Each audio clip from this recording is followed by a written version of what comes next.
Good morning, digital wildcatters. Again, Collin is absent on the DL because of prostate injury. We really hope this clears up. He's going to go to the doctor today and see if he can find an ointment for this, maybe. Wow. Wow. Welcome in, Kirk. Welcome in, Mark. It's good to be here. Good to be here. Thanks for having us once again. No, You just showed up. I'm not sure we could get rid of y'all. people keep asking me, and now it's at the thousands level. I have so many people reaching out going, "Are you a regular now?" And I said, "Yes, I am." So I'm very regular. I'm a squatter. I'm here to stay. And for 6:30 all the every morning. thousands of fans out there, I'm here. It's good to be here. My weekly dose of Houston traffic. That's right. Exactly. All righty. Let's jump in. Exxon comes out last week, I think. Going to spend $2 billion. Going to upgrade a refinery. I believe it's the one in Beaumont. Going to add 250,000 barrels to this. We're going to have some ads supposedly this year in the Middle East and in Africa. And that's because we've been cranking along. Refiners have been making, I don't know, $35, $40 a barrel this year. Does this help? Good, bad? What are we thinking? Well, you've looked at, I think, all the detailed numbers, but I think they're charging it and commissioning the unit now. It's a crude unit at Beaumont, about 250,000 barrel a day expansion, which I believe will be almost offset by shutting down the Lyondell refinery that's been on the market for a number of years by the end of this year. So net adds and losses. Yeah, because I think I looked up some numbers. I think pre-COVID, we were 19 million barrels a day of capacity in the U.S., and now we're 17.9 because we had six refineries kind of shut down. I haven't heard anything permitting-wise on this. Like, there doesn't seem to be any delays or anything like that. Because that to me has always been the story I've heard about refining. We can't build a new refiner because of permits. This is an in the fence line or a brownfield expansion. It's an addition of a crude unit. So it's not new. It's not greenfield, right? I mean, that's been the biggest bottleneck we've had for a long time is refining capacity. So this makes sense, and it's something that I'm not sure the traders are applauding, but absolutely, it's good for us. Got it. It is interesting though. This is kind of, so margins have been high, so we're getting this done. This is in the face though of, I thought this stat was kind of wild. Global shipping activity actually dropped 3.9% year to year for December 22. And I think it actually, the another stat was from November to December, I think it was down 2.8% or something like that too.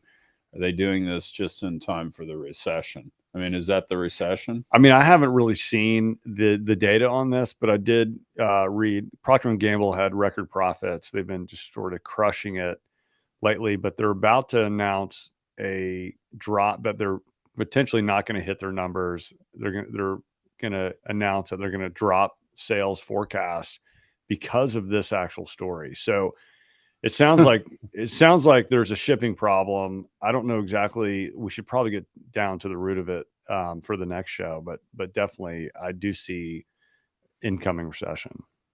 Well, with the $37 year-end crude call for sure. Yeah, but the IEA says the world will burn another 1.7 million barrels a day in 2023, reaching a record high of almost 102 million barrels. Goldman Sachs forecasts a demand leap this year of 2.7 million barrels, pushing oil prices back above $100 a barrel. So I'm just defeating myself here, but that is hot off the press. Yeah, Jeff Curry's been pretty consistent and pretty vocal about the super cycle. And, he's calling it months ago in all commodities and certainly is still on that train as far as crude goes. I saw it's about a year and a half ago, OPEC had updated a long-range forecast that said between, I think, 2020 and 2045, you're going to see a net increase globally of 8 million barrels a day. Obviously not per year, but the notion that demand continues to grow, albeit at a slower rate, is made up of a forecast of a decline in OECD of 4 million barrels a day and an increase in non-OECD consumption of 12 million barrels a day. So that's not feels nothing. right. Yeah. That totally feels right. Because I mean, it seems like my professional career oil demand went up 1 million barrels a day, 20 some odd years straight. I mean, it's a percent and a half a year. Yeah, we had a decline back in 08, 09, but that's really, outside of the COVID decline. That was the only one I can really remember. I mean, it makes sense. You got people coming out of COVID. You've got population's been growing. It just makes macro sense that you're going to burn more oil and gas, especially like renewables. We're going to talk about this later on in the show.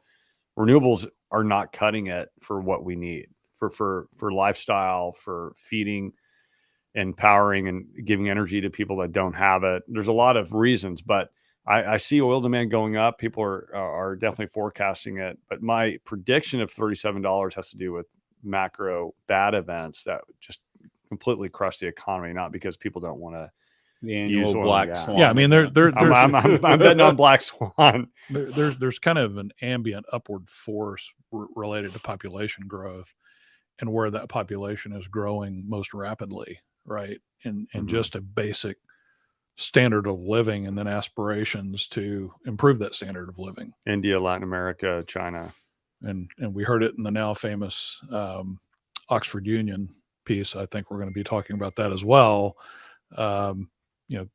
The contention was that climate change is going to be driven by Asia and Latin America. Right. And I would throw Africa in there as well. Yeah. Based on the premise that they talked about of, poor people wanting to not be poor anymore. Right. So, and poor people don't give a shit about first world problems. No, that's exactly right. Because I didn't even know who Constantine, is it Kyson? Is that how he pronounces his last name? Keeson? Your guess is as good as mine. Keeson. I'll make a call out to him and try to get him on our show for next week. Do. A British satirist who grew up in Russia. Yeah, right. Born in Moscow, moved to Russia when I think he was 13. And if you haven't seen his speech, and was he at Parliament? He was at the Oxford Union. Oh, yeah, he was at the Oxford. They do the debate series. Yeah. Okay. Yeah, no, it's one of the greatest things ever, because he lays out the point you were saying. It's like, if you can give your kid a better life, you don't really give a fucking shit about, green energy. My congressman, Dan Crenshaw, was talking about it on one of the news shows this morning. So I think it's been seen well over 5 million views.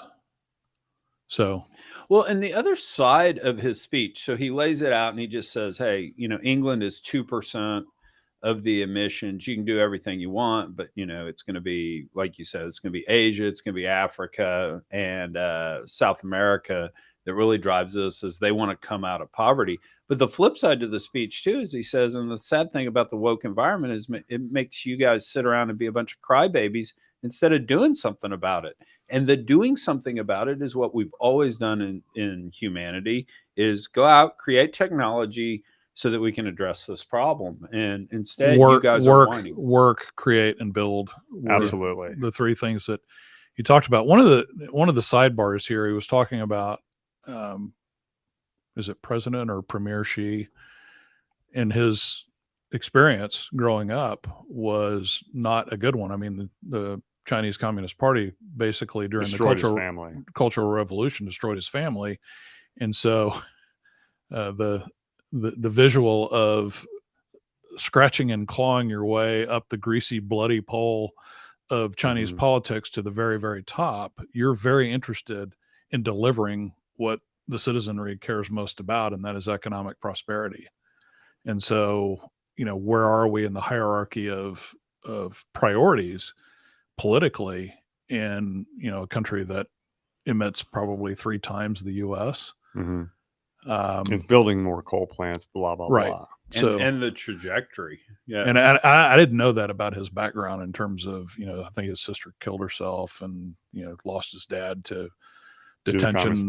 Mother he was sent away to live into a cave dwelling, whatever that is. Yeah, his mom had to denounce the father, so it was a pretty brutal experience.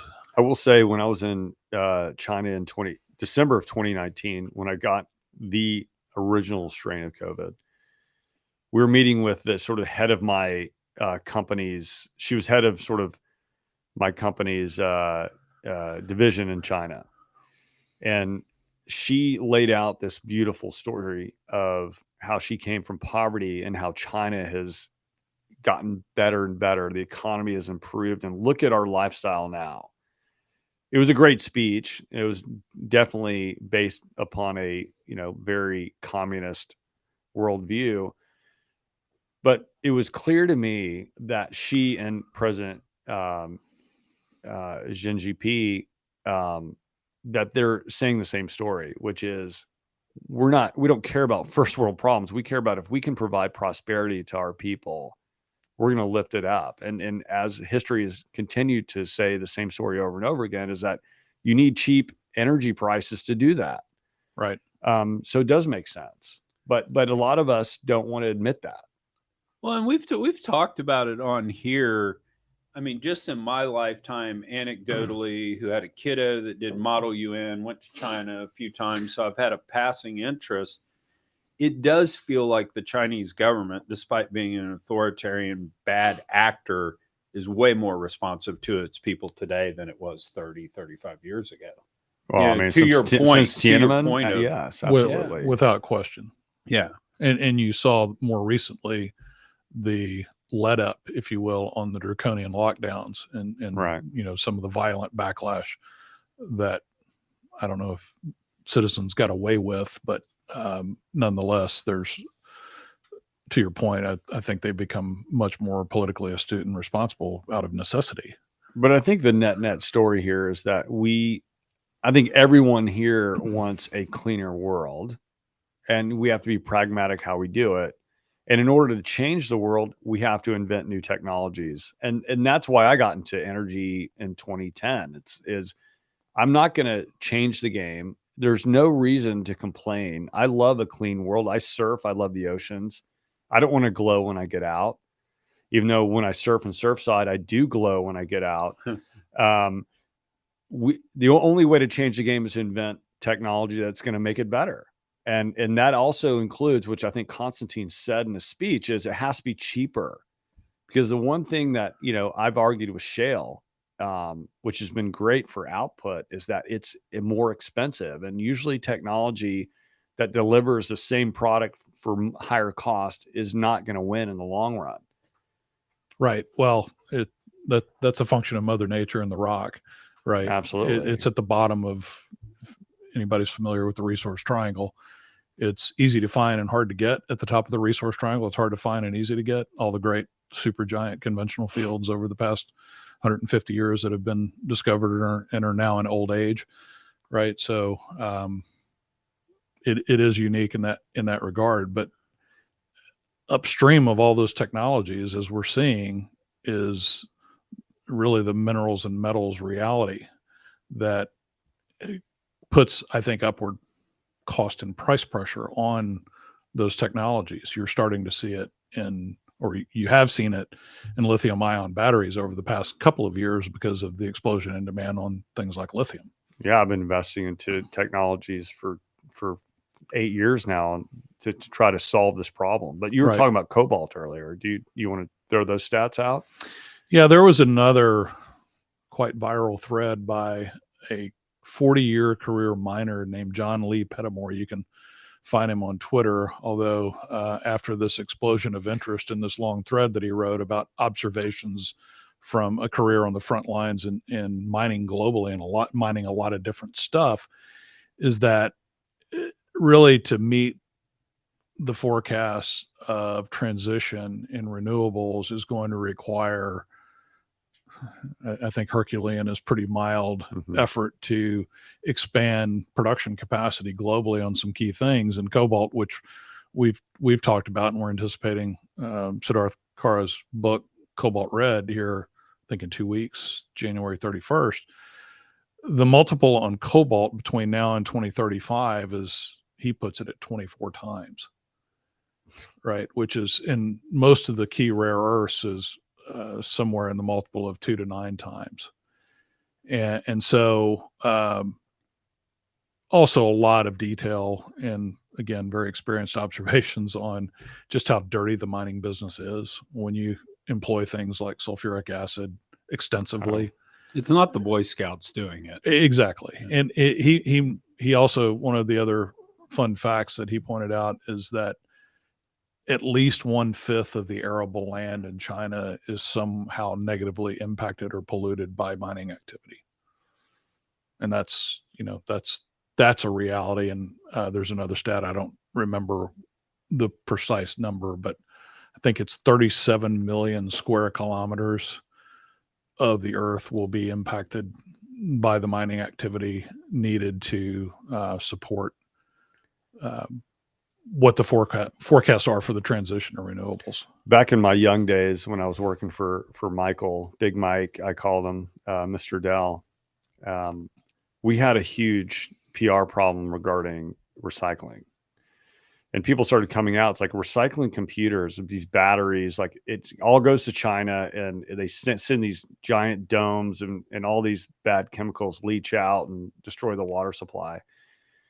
And I was sort of a fix-it guy. Like any problem within the company, they'd send guys like me out to go figure it out. So I created the first recycling program for that reason. It's like it was a PR fix, but it was like there's a real problem here. It's been going on for decades of these materials, which, our computers are now our electric vehicles, et cetera, et cetera. These materials that are not only really hard to find and get out of the ground and the sulfuric acid and the leaching required to get them out of the ground. But then when the useful life is over, how do we get rid of this stuff without killing people? So China's been sort of taking all these materials for a long, long time. And so that doesn't surprise me that the arable land has been poisoned. Well, the recycling on technology, on computers and personal technology is much more of a human and labor intensive exercise than I think the layperson or the average consumer appreciates. And recycling is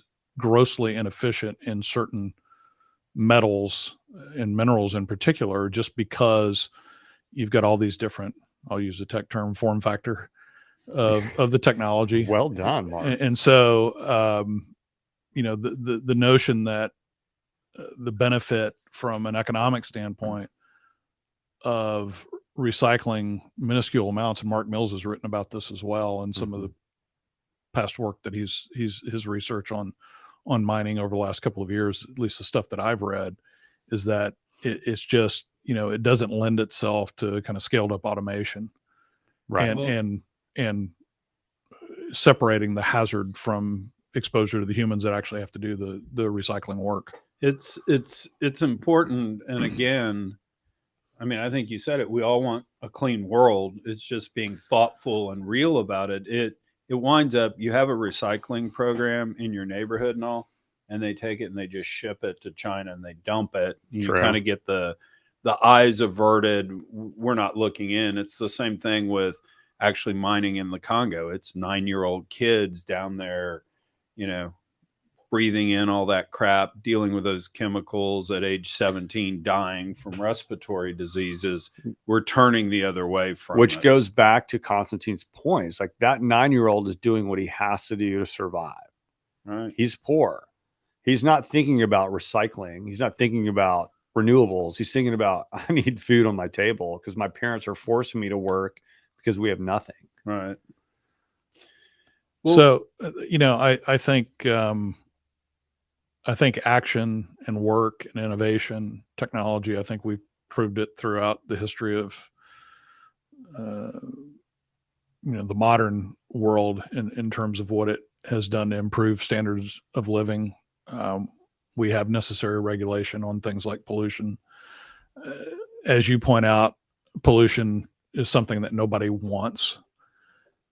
And I wish we could depoliticize the conversation from climate change to talking about ways to address pollution mitigation, right? So in our industry, oil and gas has historically not been given a high grade for, its efforts in terms of being progressive on this front. But, there's a lot of ingenuity and know-how, particularly in the technical community and in the R&D community in oil and gas that can contribute greatly to really tangible results.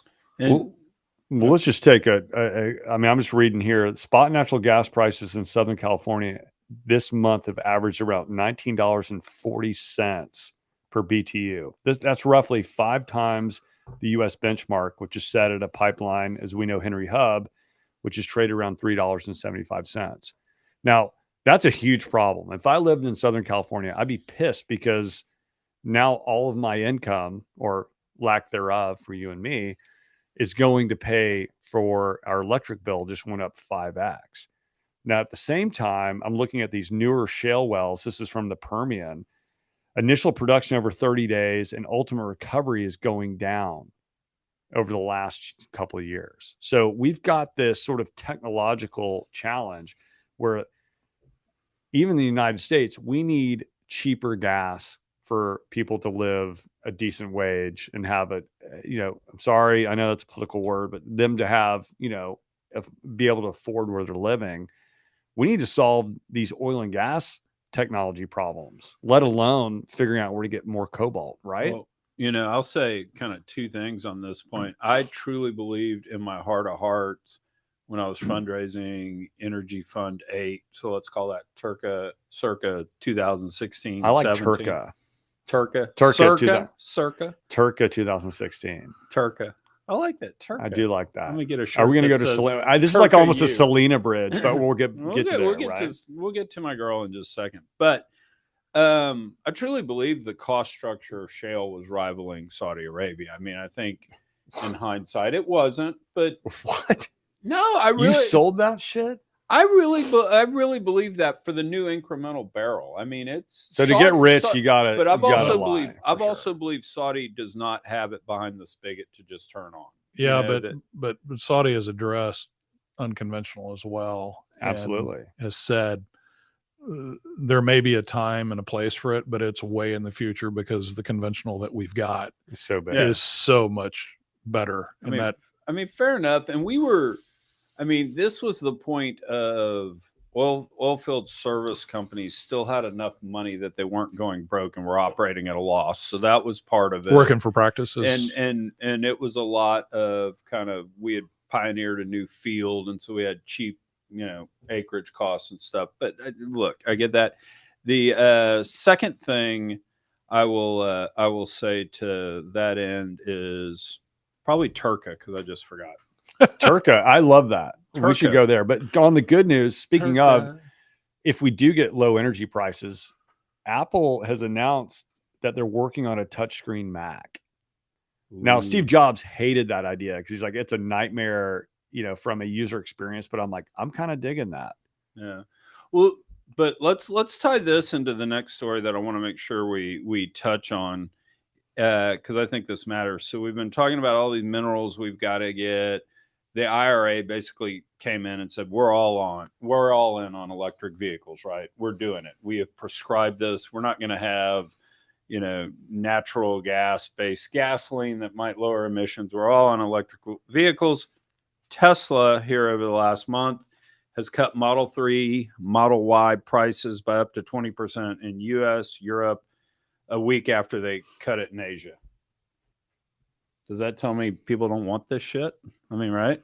Why do you cut price? I think generally in automobiles, I'm seeing data points where there's fairly substantial deflation of the bubble that occurred during the COVID crunch, particularly in used cars. Does this mean Tesla's now a car company instead of a technology company? I mean, I wouldn't go that far. As a simpleton, which master the obvious here, I was a pricing expert back in my technology days. You drop prices really for one reason, and you find this to be pretty consistent over time, is that when you drop prices, you're trying to pull in demand. You don't increase. It's rare that you don't drop a price and someone that never considered a Tesla goes, I want to buy a Tesla today because the price is low. You actually are going after people that want a Tesla, but they just can't pull the trigger yet. They're dropping prices they need to hit demand numbers to keep momentum. So I think as this sort of looming recession happens, I think they're getting ahead of the curve saying, let's drop prices and let's pull in demand, because pulling in demand has one thing going for it, is it creates momentum and allows you to raise more debt and allows you to pay bills. And so I'm saying that I think that's a strategy. Is you're right. Demand's fallen or not at the same pace that they required. And I think that I did see a story about that. So that's my story. I think he's trying to pull in demand, and because of the looming potential recession or black swan event that I've forecasted. So you two are basically saying this is macro stuff. You're saying all car prices are just coming down. This is part of it. And you're saying we've got a recession coming. This isn't anything specific to electric vehicles or maybe Tesla itself. It may be specific to Tesla. I'm not a big Tesla follower. Don't own it, but don't own a Tesla either. I think, as I pointed out, I own the opposite. I just short Tesla, but that's just me. I think it may be a little bit of headline bias because it's, the subject and its leader are so controversial and generate a ton of headlines relative to everything else. Or maybe it's a recognition of, look, the real auto manufacturers or the traditional auto manufacturers have gotten a lot better at producing an EV, and they're getting a lot more aggressive competitively. So I need to get nearer to a competitive price point and get some uptake in the market. I don't know. I like your point that maybe it's bashing Musk for Twitter. The media's turned on. That's possible. Let's bash Tesla now. I mean, it's like seeing the obligatory stacked rig and frac spread yards at the in a down cycle. You're seeing the appearance of car lots that are just stacked with Teslas available for sale. Yeah. I will say it's a small data point, but one of my buddies started his company in Corpus. Everything goes to Corpus, but it's a used car business that's blowing up in a good way. And what they specifically target those that have sort of bad credit but have stable jobs. So think about why Corpus, because Corpus in Texas is the highest number of sort of oil field workers. They don't have great credit, but they need a dependable car to get to and from. And so their business is doing really well, growing like crazy, and they provide dependable cars and good financing for bad credit people. They're about to open a huge Houston location. I think that's a trend.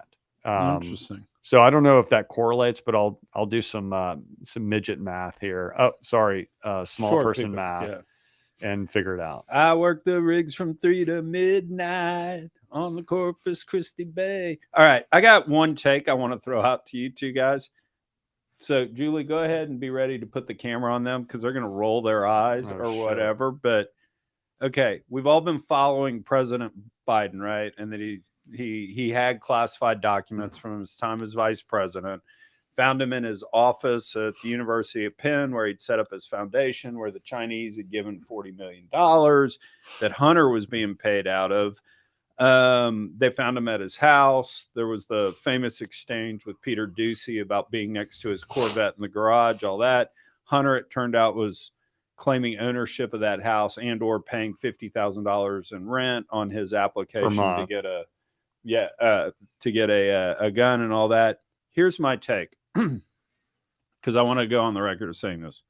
Ultimately, what we're going to figure out is Vice President Biden took documents through Hunter, sold it to the Ukrainians and the Chinese.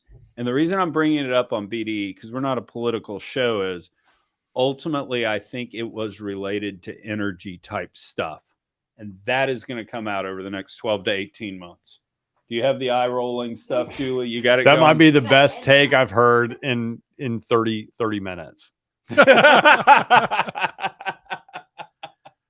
Okay, we're gonna have to edit who gets finger of the week this week after that remark. No, seriously, like tell me I'm crazy, but I thought that this weekend as I was trying to piece things together. Why can't you draw that conclusion? That's a great conclusion. We should ask Mark. We should be able to ask that question. Yeah, I like to think that there's a lot of chaos and moving out of your office when there's a change in administration, because it's, we've seen it. It's happened to both. I'm more concerned and would be more interested in exploring this thread as it relates to the stuff that was in the Penn Biden Center than, the stuff that happened to be in his garage at his house. Supposedly, according to the National Archives, is Obama and Clinton, the presidents prior, have many more documents outstanding. So this is a issue I think happens all the time. But why now? Right. Why is his own personal attorneys going, hey, I found more documents? That just seems suspect to the most powerful man in the world. Doesn't make sense. Yeah, someone was, saying you can't compare the two apples to apples because there was, the instance of alleged obstruction of justice in the Trump case. Well, how's your personal lawyers getting in front of the DOJ to do the discovery and cleanup, not obstruction as well? Right. Absolutely. So there's a lot of equivalence here. I think, I think like nuclear material, real nuclear material, if you went to the National Archives, that you probably got more unaccounted for inventory than you believed. And so if this tightens up the process, and there's no reason with, electronic record keeping and surveillance that we can't keep eyes on, so to speak, our classified material 24/7, 365, and it doesn't, it's I thought we sold that material to foreign governments. No, so if we're actually going to talk political for just a second on a serious note, although I was serious about my take, the thing that bothers me about the two cases is I have a tendency to think if we elected someone president or vice president and they take some classified documents, we just need to live with that. Yes, we should try to have rules in place, but to your point, it accidentally gets done. Somebody wants to go write their book, because we all know they get paid a ton for writing books, and they take documents. I'm kind of like, so be it. Let's kind of look the other way. The thing that really worries me and the difference between these two cases is Trump, we at least have a chain of custody on. I mean, Trump took it. It's been sitting there. The National Archives showed up and said, hey, can you at least put a padlock on this door? He did that. There's no chain of custody on Biden's stuff. And that's what scares me, particularly with the cast of characters that Hunter's been running around. I feel good, though, because Hunter had access, and Hunter's a good steward, isn't he? No comment. Oh, all right. Well, I just wanted to throw that in there. Now, of course, we end every show with the finger of the week.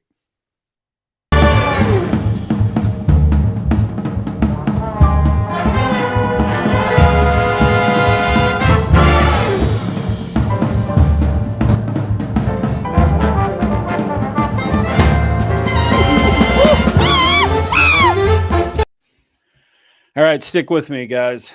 On this is about 30 years too late, a finger of the week. But I did my walkabout, as we've discussed on BDE, and we talked about on Chuck Yates Needs a Job. And I wound up in Corpus, and I went to the Selena Museum. And as we know, Selena was killed, I believe, March 31st of 1995 by Yolanda Saldivar. That's on my calendar. It's a big Saldivar. Saldivar. Yeah. Mm-hmm. President of the fan club. So G.W. Goldman, I'm watching you, just so we're clear. But no, so this is my serious take. One of the things that the museum highlights is on February 26, 1995, she sold out the Houston Livestock Show and Rodeo. Big time. Go Tejano Day. And it was a big coming out type party because she was going to make her transition from Spanish singing star to dominating everything. This is where George Strait made it. Yeah, I mean, this is a big deal. It's a really big deal. And what Bum Phillips said about Coach Don Shula was, Don's such a good coach that he can take his players and beat your players, and then he can take your players and beat his players. If you go listen to the opening song that Selena did that night, floor of the Astrodome there, she does a disco medley. She takes the greatest hits of disco, I Will Survive, Funky Town, Radio, Last Dance. I don't think she did Staying Alive, but she put 5 or 6 of them together. She did it her way. She infused some Latin beats in it. She talked Spanish to the audience in the middle. But in effect, she basically said, I'm the greatest Spanish singer on the planet, and I can beat yours with that. I can also take yours and do yours better. It is a stunning 7 minutes. I think everybody needs to listen to it because I believe I've listened to it several times on the drive back. I believe when you hear that song, you are hearing somebody that could have been Taylor Swift, could have been Billie Eilish, that level star. There's a reason why March has 2 important holidays: Texas Independence Day, 2nd, and Selena's death. Yep. You have to celebrate both. So I'll interject here on more Selena tributes and memorials because she's from my hometown. I saw it. I think I told you, Chuck, on Texas Bucket List. I don't know if you've ever seen that show. It's dude travels around to all the quirky, fun places, and He's who we want to be. yeah, exactly. Yeah. Last name's McAuliffe. I forget his first name. Anyway, so he had a feature on something called Country Burger, which is near the Oak Cliff section in Dallas. And you think, well, it's going to be just a country themed burger joint. Well, you walk in and it's got Selena all over it. And the story is, and it opened, well, at least the manager who got permission from the owner 26 years ago after having seen Selena just the year before.